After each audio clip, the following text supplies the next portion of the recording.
Sir ఇప్పుడు బహుజన దుర్పంతో కొన్ని పార్టీలు ఉన్నాయి. ఎస్టీలు కానీ ఇంకా రకరకాల పార్టీలు ఉన్నాయి. ఇవన్నీ కలిసి వచ్చే అవకాశం ఉన్నాయా సార్? వస్తే ఈ తీర్మానం మల్లన్న గారు కలుపుకొని పోయే అవకాశం ఉందా? అదే ఇప్పుడు బయట కూడా ప్రచారం జరిగేది ఏంటిది అని అంటే తీన్మార్ మల్లన్న పార్టీతోటి మిగతా పార్టీలు కలుస్తాయా, లేకపోతే ఆ, ఒక్కడే మరి తీన్మార్ మల్లన్న చివరి దాకా నిలబడతాడా, మధ్యలోనే పార్టీ నడపకుండా కూడా వెళ్ళేసిపోతాడా అనేది కూడా ఒక చర్చ జరుగుతుంది. ఇక రకరకాల వాళ్ళు ఇష్టానుసారంగా మాట్లాడుతున్నారు.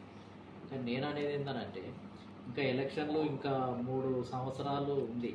ఈ 3 సంవత్సరాల లోపల ఎవరు వ్యక్తిగతంగా ఏ పార్టీ అయినా వ్యక్తిగతంగా ప్రజల్లోకి వెళ్ళి మీటింగులు పెట్టి యాత్రలు పెట్టి పెద్ద మొత్తంలో ప్రజల్ని సమీకరించుకోవటమే జరగాలి.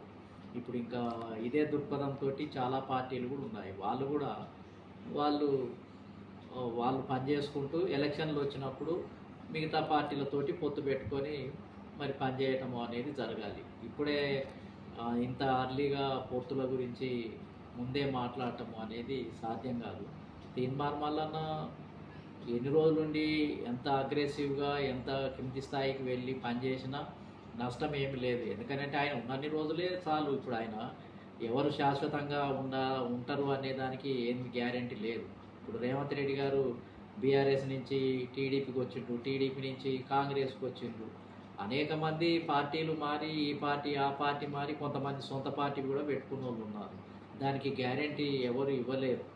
ఉన్నన్ని రోజులే ఎఫెక్టివ్గా పనిచేసిండా లేదా అదే చూడాలి. కానీ ఇంకా చిరస్థాయిగా ఉండలేరు కాబట్టి పార్టీ నిలబడదు, ఇది దీనివల్ల అయ్యేది లేదు అని రకరకాల వదంతులు క్రియేట్ చేసే పరిస్థితి కూడా ఒకటి కొనసాగుతుంది. కాబట్టి పనిచేయటం ఎన్ని రోజులు అన్ని రోజులు ఉంటే అన్ని రోజులు ఉండి ప్రజలలోకి వెళ్ళి దూసుకొని పోయి ప్రజల్ని మొబిలైజేషన్ చేసి సిద్ధాంతం చెప్పి కాంగ్రెస్ టీడీపీలు చేసే మోసాలను ఎండగడతాడు. కట్టనియండి, ఎంతకాలం ఉన్నా అది మంచిదే కదా. తర్వాత ఎవరు చివరి దాకా ఎవరు ఉంటుంది అనే దానికి గ్యారెంటీ లేదు. ఎవరు గతంలో వచ్చిన వాళ్ళు పార్టీలు పెట్టిన వాళ్ళు చివరి దాకా కొంతమంది 10 సంవత్సరాలు ఉంటారు, 20 సంవత్సరాలు ఉంటారు, కొంతమంది అదే పట్టుకొని ఉంటారు.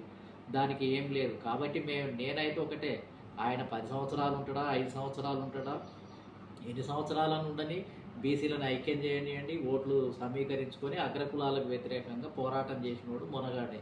కాబట్టి ఇంకా ఇన్నే సంవత్సరాలు ఉండాలి అని మనం చెప్పాల్సినటువంటి అవసరం లేదు.